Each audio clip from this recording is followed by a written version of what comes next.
daily soccer podcast with the Global Sports Podcast Network.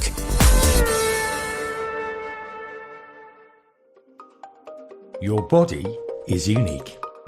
And Global Sports Podcast Network has partnered with Bioniq, the world's most personalized supplements. Bioniq provide 100% tailor-made supplements designed to deliver precisely what your body needs at exactly the right levels to optimize your health. No guessing. So click the link in the show notes. Use the code GSPN2025 for 40% off your first month's subscription. Bioniq. Don't settle for off-the-shelf solutions made for just anybody. Get what's right for you right now. Hello and welcome to the Daily Liverpool podcast brought to you by the Global Sports Podcast Network.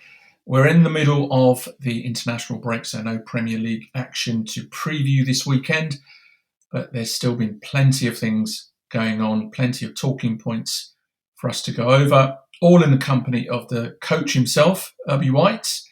How's it going, Irby? It's going well. I mean, nothing to complain about. 9 points from 9. Alexander Isak to end the window. On a personal note, just wrapped preseason with my team, so things couldn't be better. All looking up. Have you recovered from the drama of the transfer window? What was your overall take of Liverpool's transfer window?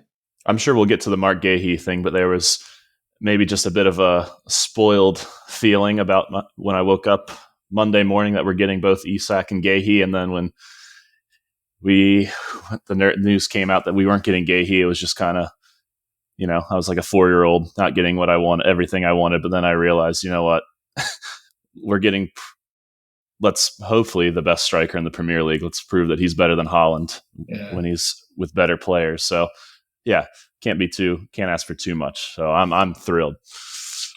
Yeah, I mean, it has been a massive, massive talking point. Missing out on Gahey, it was a bit of a gut punch because it was so close. The deal had been signed, the deal had been agreed by the two clubs, medical had been done, paperwork had been submitted, everything was done, and it was just a last second, pull out from Palace, but. I think, do you think that we've got the numbers in terms, that was my concern. I thought that Isak was the priority purely because of numbers. I'm not saying that we didn't need Gahey maybe in terms of quality. He would be an upgrade on, let's say, maybe Joe Gomez and maybe Leone. But we do have 4 centre-backs, whereas I think that we were a bit light up front. And so I think it was probably more important that Isak came in. But I wanted to ask you, Irby, something, you're obviously stateside. In terms of the way that players like Isak, Johan Wissa at Brentford have kind of agitated for their move, what is the view of, football fans in the United States? Is there like a parallel in American sports where players do this to try and get out of their contracts? You see this in the NFL and the NBA kind of all the time. Players will, James Harden, Jimmy Butler in the NBA, for example, how many times have they moved teams after demanding to go to one team and then 6 months later to a year, they're ready to get out. So you see it quite often, particularly in the NBA. Micah Parsons with the Dallas Cowboys just got his move to the Green Bay Packers after not getting a contract that he wanted with the Cowboys that he felt he was deserving of. So it's definitely something you see here in the United States. And I think we're just so used to it that it's not abnormal. So as a football fan, a European football fan, when I see it happening with players like Isak and Wissa and then Kane to an extent, which he only briefly did it a couple of years ago, it's nothing new to me. I don't know if it's the same to you, because those are just 3 instances I mentioned there. So, but yeah, it seems to happen with an American superstar a handful of times each year. Doesn't matter which sport it's in.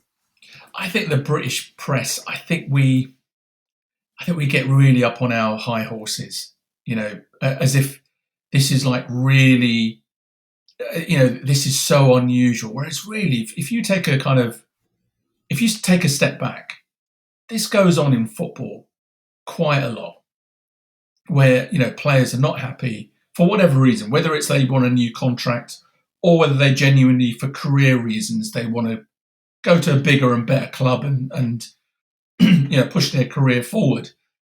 But I do think that there is an element of particularly, I think, in Britain, a bit pompous when it comes to the way that players want to maybe move to another club, because none of that opinion. There's no consistency in the way that, let's say, clubs treat players. Clubs will discard players at the drop of a hat. There's, I don't know if there's a phrase in American sports, but in England they call it the bomb squad, which is basically players who are just discarded, and they make them train away from the first team with the reserves or with a youth team, which can be, for a senior player, it can be quite humiliating. But there doesn't seem to be any kind of pushback when it's the other way around. So it's an interesting one. I thought it was quite interesting to see what the American perspective would be on that. But let's take a look at a quick look at the players that came in, the players that left, because it does bring into perspective a bit the number of players that have come in and left. It's quite a big overhaul of players. I mean, the players, and this is just the main players. Jeremy Frimpong, Milos Kerkez, Marmadashvili in goal, Armin Pesci in goal. We've got Giovanni Leone coming as a young centre-back. Florian Wirtz, Ekitike, and then obviously right at the end, Alexander Isak. And then the players that left, some big names. I mean, Luis Diaz, Nunes went to Al Hilal, Harvey Elliott, last day deal out to Aston Villa. Obviously, Trent Alexander-Arnold, Queve Kelleher, and Kostas Tsimikas went out on loan to Roma. And, a couple of players that didn't get much first team action. Ben Doak to Bournemouth, still got £25 million for him. And Tyler Morton, which I think a lot of people were disappointed with, left, I think, was it to Marseille? And obviously, we lost Diego Jota as well in those circumstances. But, it's a lot of players in and out, isn't it? Yeah, and one thing I actually just noticed internally last night when I just saw on Instagram a picture of all the signings that come in, how different, obviously, the team looks with the incomings and outgoings. For Alisson, though, the goalkeeping department, how much that has changed, because he lost his deputy in Kelleher, coming in as Marmadashvili and Woodman, and what's the young kid's name? Pesci, yeah. And then Taffarel left. So it's just coach, I mean, just for him, it's almost like he's at a new club, and he's off doing his goalkeeper training. So that's going to be an adjustment for him. I hope it's something we don't have to talk about. But just, the overhaul of the squad. I mean, we still have the key players like Alisson, like Van Dijk, Salah signing new contracts. Just kind of the core sticking around, but just it seems like the players that were on their way out, we've replaced them brilliantly. I wonder when we get to, that December, Christmas time, January period, are some of these players ready? Is Kerkez is here. Is Frimpong ready? Is Wirtz ready for that intense game in 2 days, game in 3 days, game in 4 days, game in 2 days again with the FA Cup, if we're still progressing in the Carabao Cup, and just that hectic schedule. Players of the past are so used to it. I think that's what we're going to be looking at when we get to that period of the season, more of just how do they adapt, or are they ready for the physical challenge that's coming? Because we've lost players that were just so capable of getting us through that, as we saw last year, getting to a cup final, leading the league all the way through. So I'm just hopeful that these new guys are ready for the challenge of what's ahead. Yeah, I think that's a really, really good point. The fixture pile up, the fixture intensity. You know, Well, the and we likes of just saw Wirtz going off Yeah. Arsenal with a cramp in like the 82nd, 83rd minute. And it's like, mate, just wait till you play. Yeah. I don't know the fixtures off the top of my head, but it's, you know, Well, December is just brutal, isn't it? I mean, you could have Bournemouth away, City at home, FA Cup, and then you have a game on the first, and it's just like, we're going to need you to play 80 minutes in all 4 of those games, so strap in. Yeah, apparently Arne Slot said that when he was asked about, you know, is Wirtz okay? You know, what was the injury? And he said it was cramp, but apparently Wirtz had said to him he felt cramp in parts of his body he didn't know existed. And like you said, I think most of us were saying, listen, mate, this is 3 games in, this is nothing yet.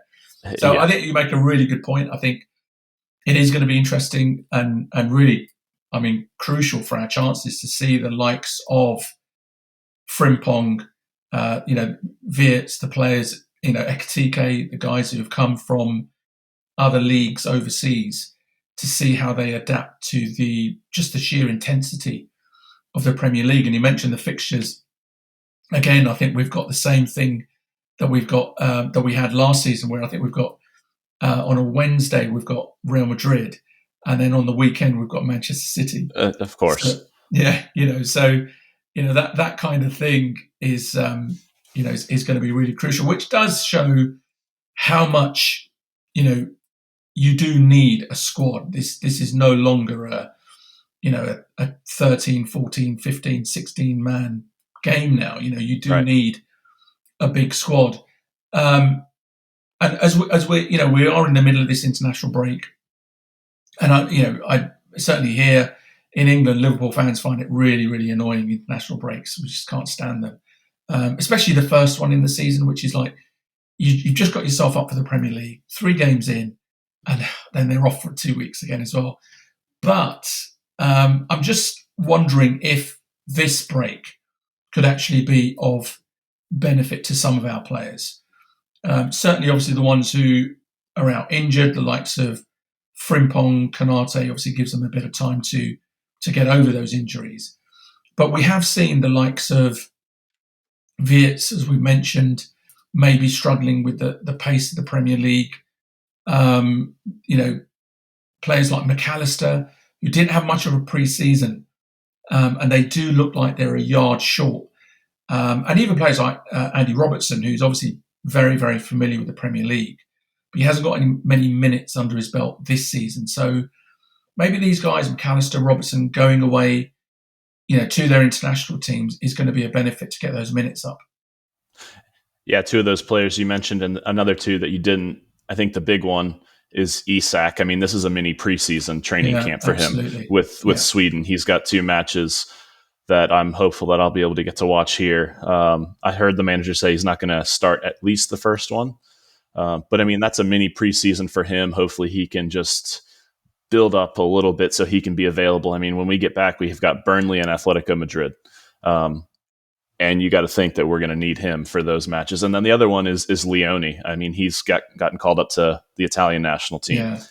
And it's just, I think that'll be, obviously he's got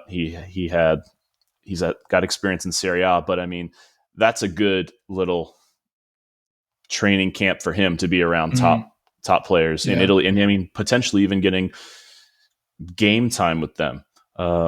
So, because I think we started out the conversation talking about missing out on Gahey. Do we have the numbers there? I think Leone is going to be needed. So I think the international break for Leone, Isak, Robertson, McAllister, Connor Bradley, Frimpong recovering from injury is just it's come at the right time, you know, especially like you said, as a fan, it's not ideal since we just started, but I think for the bigger picture in the run of the season that we're heading into, I mean, Champions League and the Cup, Carabao Cup starting, we're going to need the squad. And so just getting everybody up to speed is going to be crucial for a run trying to win as many trophies as possible.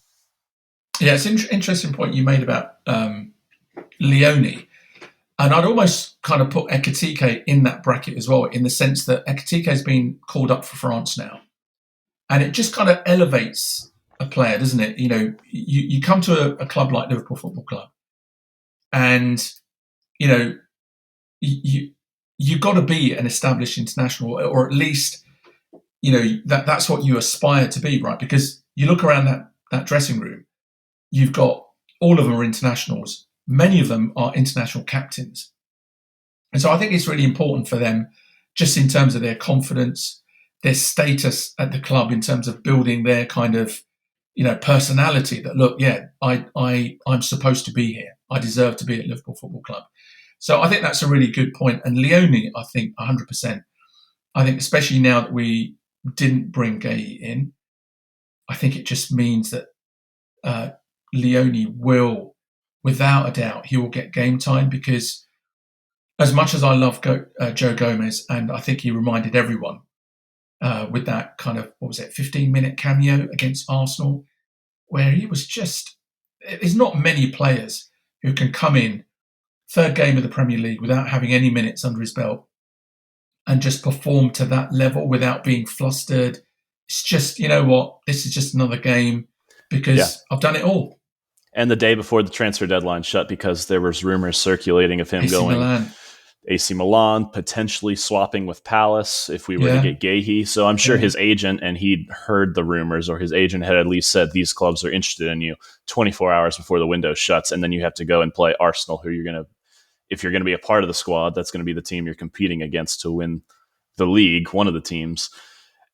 With that distraction, he comes in, everyone talks about Gahey being a pure professional. Same thing with Joe Gomez. Never had any drama, anything like that with him. Sure, the injury record has never been too nice to him, but he's always approached it with positivity, and he's just been such a good member of the squad for, is this season 11? I think I saw. He's our longest serving player now. Amazing. And he's, still only 28 or something like that. Some of his best years still could be ahead of him. So, I think it's crucial to have him around.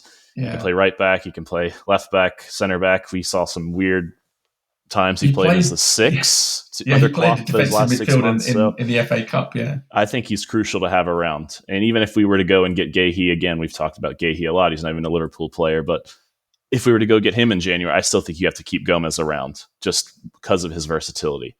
And in 100%. That hectic period of the season, it's just... just what a guy to have around. Yeah. No, I 100% agree. And regular listeners of this podcast will know that I've kind of waxed lyrical about Gomez. And I believe Tuchel likes him too.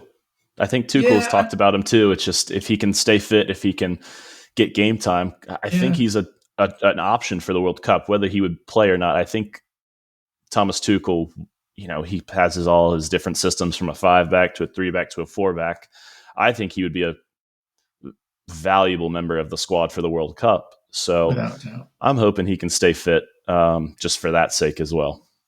He's one of these guys. He's a player's player and he's a manager's player. So he might not get the headlines. He might not get the kind of, people kind of raving about him on social media. But if you ask every single one of those Liverpool players, do you want Joe Gomez at the club? And hands down, because as you said, he can play anywhere across that back line, and not just play there with authority. He will never let you down. And he's just such a model professional, never kicks up a fuss, doesn't complain.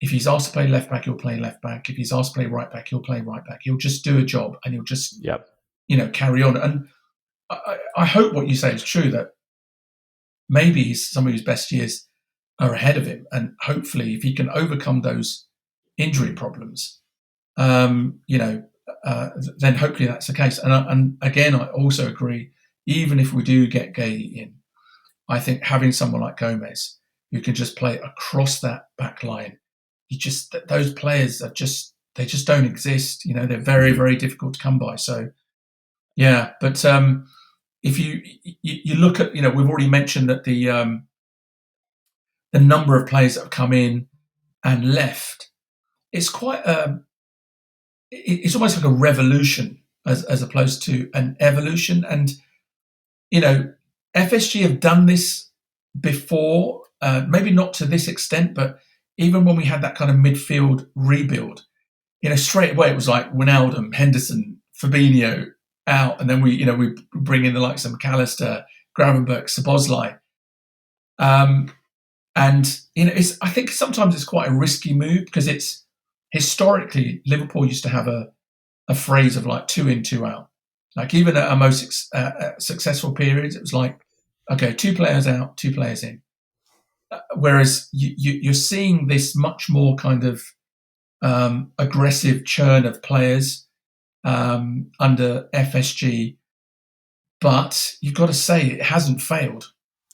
I love what you said about it being a revolution, not an evolution. I viewed this window as an opportunistic window, not just the deals that and the players that were available or the deals completed. I think the Liverpool hierarchy was looking at Manchester City starting to fall off.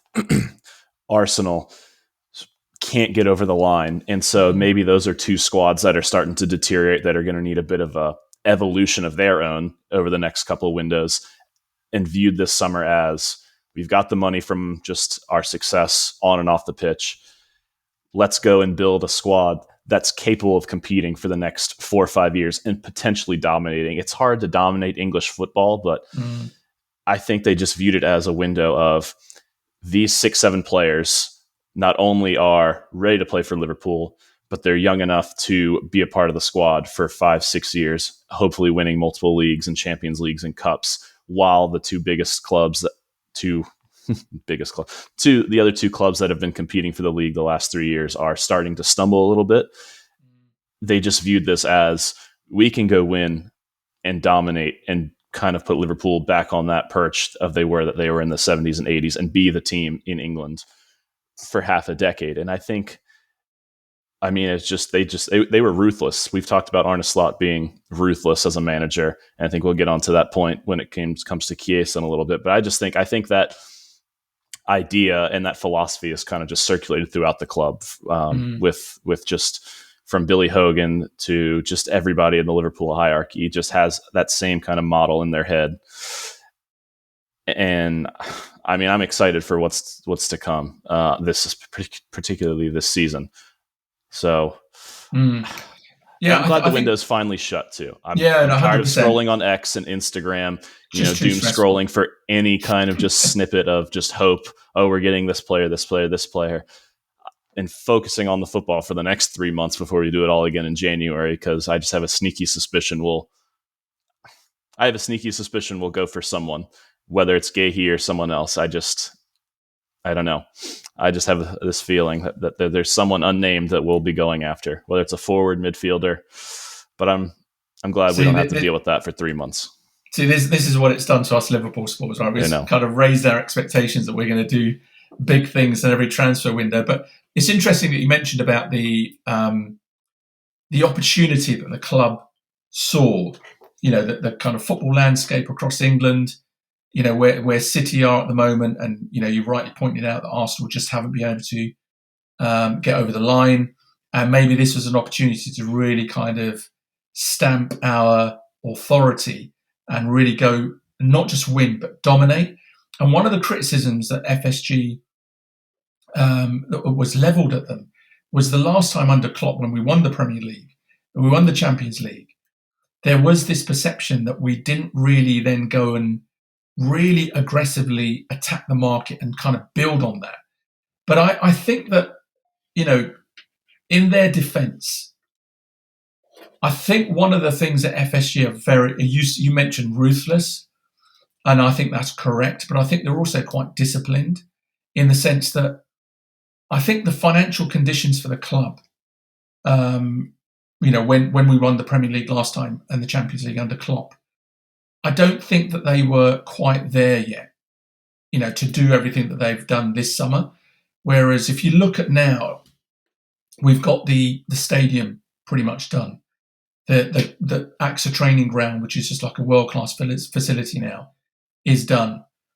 And so I think the base, all the sponsorship deals that have come in, the new Adidas, deal.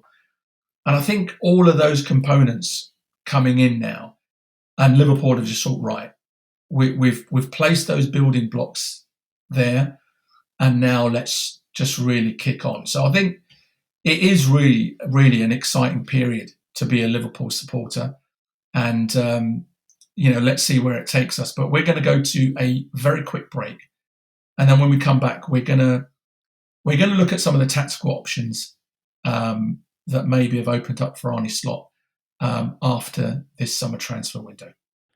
Here at Global Sports Podcast Network, we spent a lot of time selecting our delivery platform. Zencastr came out the clear winner.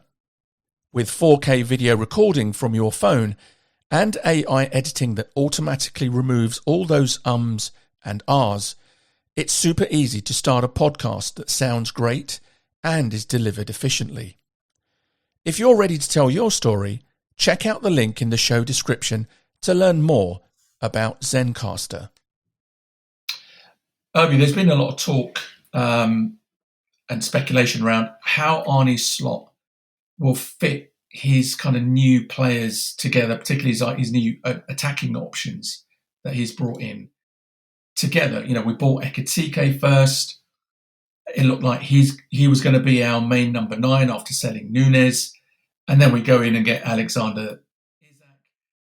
And you don't spend £125 million on a player and then stick him on the bench, right? So what do you think these signings tell us about Slot's tactical approach for Liverpool this season?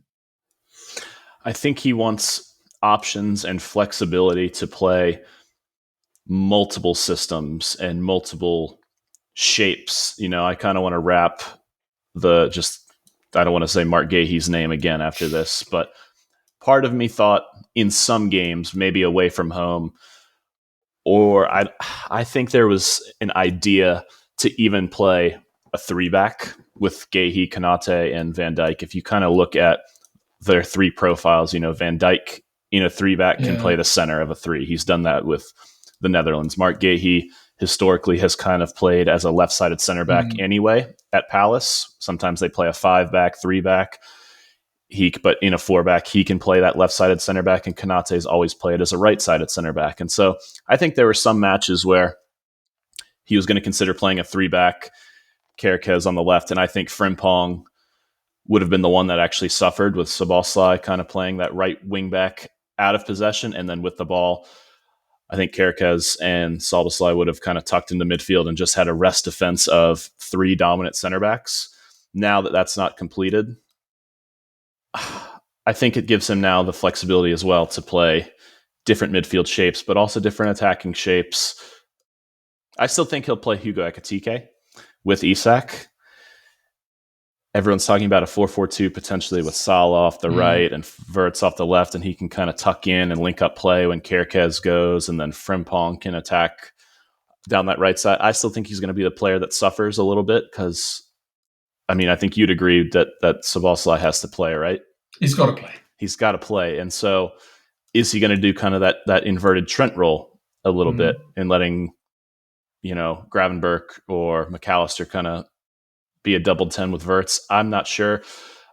I think, defensively, when we don't have the ball, I think it will be Ekitike on the left wing. But then when we have the ball, it'll just be 2 strikers. Yeah. And Salah will have that kind of ability to float from the right wing to a striker space, even the half space as a 10 with Wirtz. It's just going to be interesting because I think we all view Ekitike as a striker, right? And so is he able to do the defensive dirty work that Gakpo, that we've seen Diaz, that Mane was able to do? Is he able to do that? But also, are we going to press so hard like Klopp did that we don't really have these periods of where we're not, with the ball? And so I just find it really interesting that what we're going to do with Ekitike and Isak, and we have to wait 2 more weeks, right, to see how this is really going to play out, maybe longer while Isak, builds up his fitness. But I think he has a plan in mind to play both of them in some matches. Now, there might be some matches where Ekitike comes off the bench, but everyone's talking about them, and I'll let you get to your point, but about how they're just both tall, wiry strikers. I do think Isak is more of kind of on the shoulder kind of player. Yeah. Of sometimes he can be in between the center backs. He can hang on the shoulder of one of the center backs in a back 4, where we've seen a lot of Ekitike kind of dropping into those half spaces, right? Picking up the ball. Center backs we saw in the Bournemouth game were just terrified to go to him. because of the pace we had with Gakpo and Salah to kind of occupy those spaces the center backs leave. And so, I mean, just the flexibility and the profile of players we have in attack, particularly now with Isak, I think it's going to be frightening for some teams to plan, because I think they're going to be like us speculating. Yeah. How do we defend Ekitike, Isak, Salah, Wirtz, Sabozlai? Like, how is he going to approach this match against us? Yeah. No, I think you're 100% right. I think there's an incorrect assumption. I think in some parts of the media where are they going to play all these players, as if they have to play at the same time every single game. We are hopefully looking at a team that will get to about 55, 60 matches, for the season, which means that we're going to be going deep into all of the major competitions, that we're fighting for the Premier League, we're going deep in the Champions League. And if that's the case, they can't play every single game. Yeah, so exactly. I think there is going to be, and when we say rotation now, it doesn't have to be wholesale rotation. It can be literally just one player dropping out, and then you have another three come in, and then you have a different one player dropping out. And I take your point about the potential of a 4-4-2. The only thing that I would say where I think that's one of the less likelier options that Slot likes is I think it leaves us a bit vulnerable in the middle of the park, which he loves to control. That middle of the park, central midfield. And I think if you only have effectively two midfielders, which would be, in our case, maybe Gravenberch and McAllister, I think that it just leaves us too exposed. I didn't think of the three at the back that you mentioned with potentially Guéhi. I know this is like a Guéhi podcast now, even though he's not with us, but I thought of that and I thought, wow, what a back three that would have been. That's impenetrable, if you ask me. I mean, just because their job would be, gosh, so simple. Attack, defense, just not a lot of rotations. Yeah. It's just when we defend, we'll have to ask Kerkez and whoever's on the right to defend in a 5. And then when we have the ball, it's just us three. You're not getting past the three of them, because if you get past Konate, if you get past Guéhi, you've got the best center back, arguably, to ever play the game. Yeah. And then you've got the best goalkeeper in the world as well. Exactly. And so I think it was a very interesting proposition and just idea. Maybe it was just a little bit too much Football Manager and FIFA for me, but at the same time, it's just the idea that who knows, January that might come to fruition. But it just, again, the flexibility and just of, like you said, the players that could come in and out, and like you said, the media as well. There's always this narrative, I feel like, just with the English media of just, well, how are they going to fit all these players and who's going to play where? As if you have to play 14 players in a match just or like, something. You have to remember it's England, and City have tried going for this quadruple. Liverpool have tried going for this quadruple. It's just, we have the quality, even in depth now, that we might get to a Carabao Cup final with the B team. Yeah. And so just, you need these players when it comes to these big matches, especially, you get to March and April and you have a chance to hopefully win a treble. You have games every 3 days, and you get to those latter stages of the Champions League and FA Cup, and you're facing the Bayern Munichs, the Real Madrids, or the Arsenals, the Cities, the Man Uniteds in your cup. And so you just need this level of quality. One of my best friends here, Patrick, fellow listener of the podcast, by the way, American listener, he was telling me, he's like, I don't want Isak. We have Ekitike. I'd rather we spend the money on, and I kind of understood his point. He's like, why not go get a Diaz left wing replacement and a backup striker for another 40 million? I was like, it's great, but it's also just like, there's an opportunity to go get one of the best top 3 forwards in the world with Isak, and you have this young kid, Rio Ingamoa, coming up.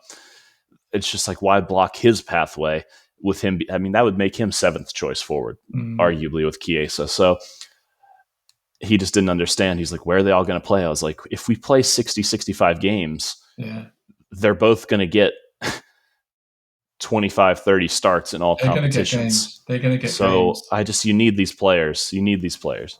And I think gone are the days now where this used to be a thing, buy a backup striker or a backup defensive midfielder. I think that the games are so many now that you don't have backup strikers. You just have strikers, and they are good enough to play in the first team. And I think it looks like Liverpool and certainly Arne Slot is falling on this kind of happy medium where, yes, there's been times where we've had 22, 25 players, but realistically, once you get past the 16th player, they weren't really good enough to really propel Liverpool to a Premier League or a Champions League. And so now I think we've always had a good first 11, but now we're moving into that territory where we've got 18 and 19, 20 maybe really top quality players, where we can effectively go and challenge for a lot of these competitions and have a realistic expectation of winning something there. But another interesting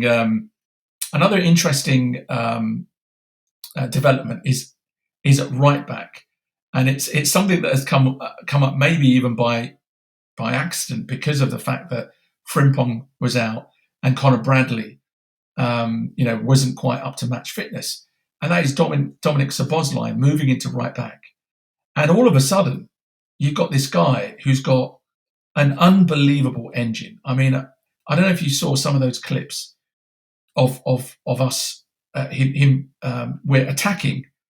He's full pelt, runs the full length of the pitch. We lose the ball, and then from the edge of the Arsenal penalty area, he bombs it all the way back, and the guy just does not break stride at all. And then he pinged a diagonal full-length pass to, I think it was Wirtz, which was very Trent-like. And then our right back comes along and puts that free kick away. And we're like, Trent Alexander who? So even that has possibly opened up another tactical option for Slot, because if you've got someone of his ability and his engine, his work rate, his passing ability, and his goal threat, and he can do that all from right back.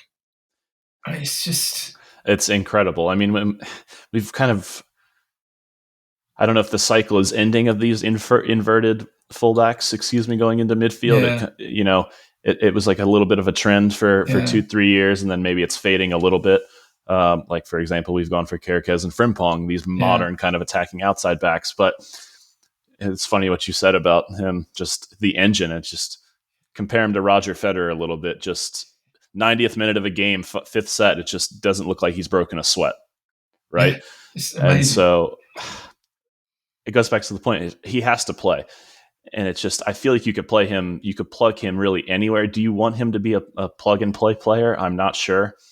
Because, I loved his role under Klopp, where he took that Henderson role, and he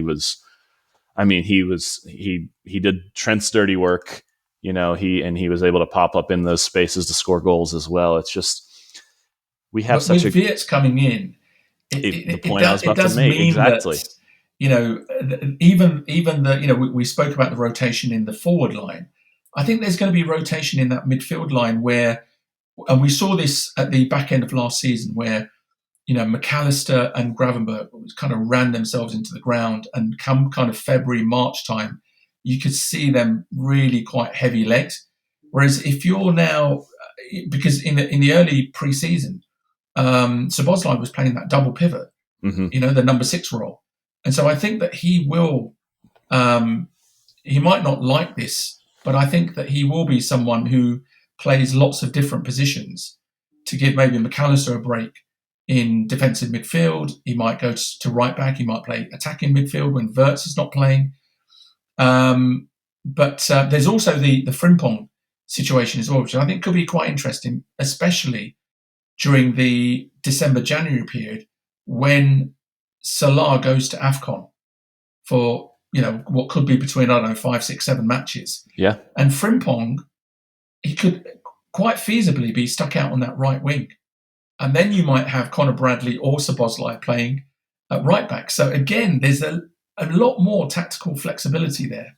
Exactly, to the point about the flexibility. It's just, now we have potentially 3 guys that can play right back. And then, we've talked about Frimpong playing the right wing. He's done it for Leverkusen. He's done it for the Netherlands. Yeah.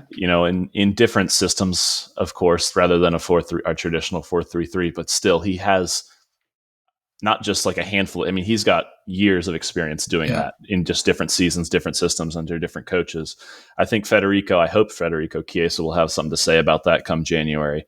But it's just it, and this is another thing about this international break. It's leaving you wanting more, because I feel like as Liverpool fans, we're so impatient when it comes to transfers as well. Like, okay, can we get the announcement out? Now we're so anxious to see what the established big picture idea is that we're going to do 60-70% of the time. And it's just, I don't want to fast forward to January. I want to enjoy every bit of moment, but and that's what's great about podcasting now. It's just like we can speculate, right, on all these things. And let's be honest, Slot knows a lot more about football than you and I combined. It's just, I'm sure he'll come up with something that we would have never even thought of, and it'll be a success. And so, it's just the idea.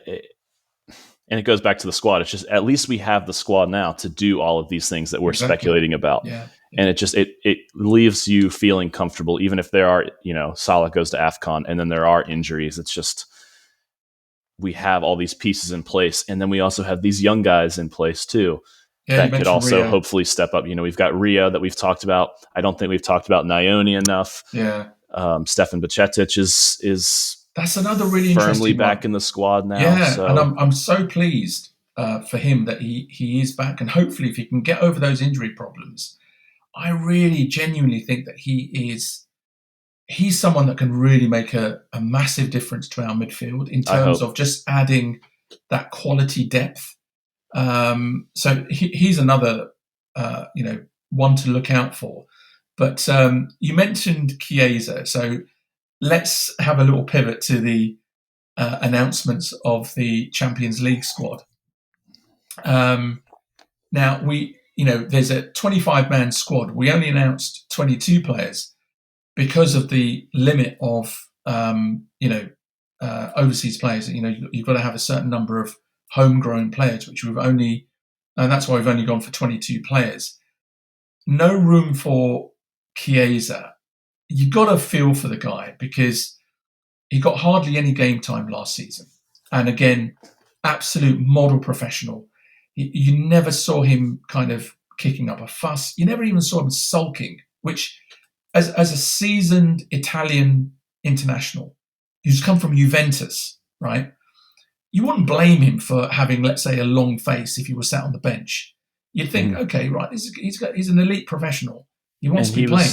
The player of the tournament in Euro 2020 too. Exactly. But he never showed anything other than a professional attitude. Yeah. And then when he would come on, it would be for 2 or 3 minutes. But he would have such a great attitude. And now this season, he's got more minutes than he's probably had the entirety of the last season. Yep. Had a good start. He scored. And then he gets this kind of body blow of he's not going to be in the Champions League. And I'm just thinking, what does that mean for Chiesa? I'm really looking ahead to January. Does that mean he's thinking, you know what? Look, I've given it my best shot, and I'm still going to play with a great attitude. But there's no way I can't be in the Champions League. If I want to make it into the World Cup squad for Italy in the summer, exactly. I've got to move. He's got to move, and we've talked about the word ruthless time and time again with the manager. I think he is he's got a heart. He's a kind, friendly guy, but when it comes to just his work in the football and decision making, it's just, he can't be sympathetic, which to an extent I believe in, especially as a coach. You have to, but just for his sake, it's just, he's just come off of scoring the winning goal against Bournemouth. He's making an impact off the bench. Yeah. It felt like we finally found a role for him, and then just this comes in a World Cup year. It's just, just an absolute blow for him. And I hope that you have to give him the Carabao Cup games. Just every single one. You give him the cup games. Hopefully we progress. For his sake, he's got to start every single one of those games, hopefully until, we get to the latter stages. And I've just been, yesterday was just kind of a busy day with coaching and all that. And I kind of just saw this and I was like, it was just a strange one to me. Yeah. And I've kind of been catching up on it on social media and trying to form an opinion. And it's more of just kind of just sadness for him. Yeah. I mean, I get from Slot's perspective, to give Rio that spot in terms of his development. But I think most Liverpool supporters, because they've really taken Chiesa to their hearts, and I really do think that I think that in January, I don't want him to leave, but I think that he will, and I think for his sake, I think he should, because he's too good to be sat on the bench, and he's too good not to make the Italian squad for the World Cup, and so I think it'll be a real shame. But I can see him leaving in January.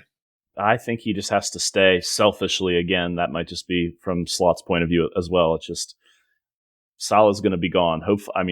We all want Salah to win AFCON, right? We want him back as soon as possible, coming back healthy, but it's also just you want him to go win. I don't want him to win AFCON. I want Egypt to get knocked out in the earliest possible time so that he comes back. I don't know. I was thrilled for Sadio Mane a couple of years ago. Yeah, no, you're right. Right. But it's just during that period, we need him, and I think we have to just say, well, as soon as the Champions League final in June is over, you'll get your move, hopefully back to Italy. Give us a season. I think we're going to need him, and I think he's going to score some, a handful of important goals here and there, whether it's to a winning goal like he did against Bournemouth, or a goal to kind of wrap up a game, whether it's in a tight 2-1 game and then we wrap it up 3-1. He gets that late goal to kind of seal a match for us. Give him that Shaqiri role a little bit. Just reward him a little bit more. And then, like you said, if he can kick on for the next 8 months or so, play a part, maybe get in the World Cup squad when he gets his time, and then hopefully, sell him on and we go get Michael Olise. Absolutely. He's one. He's definitely one for the future when Mo moves on. But we'll see how that develops. But look, that's we're going to wrap it up for today now. That's all for today. You've been listening to the Daily Liverpool podcast, brought to you by the Global Sports Podcast Network. Please support the show by following us wherever you get your podcasts. We'll be back on Monday to bring you all the latest news on the Reds. Until next time, from myself and Irby, thank you for listening.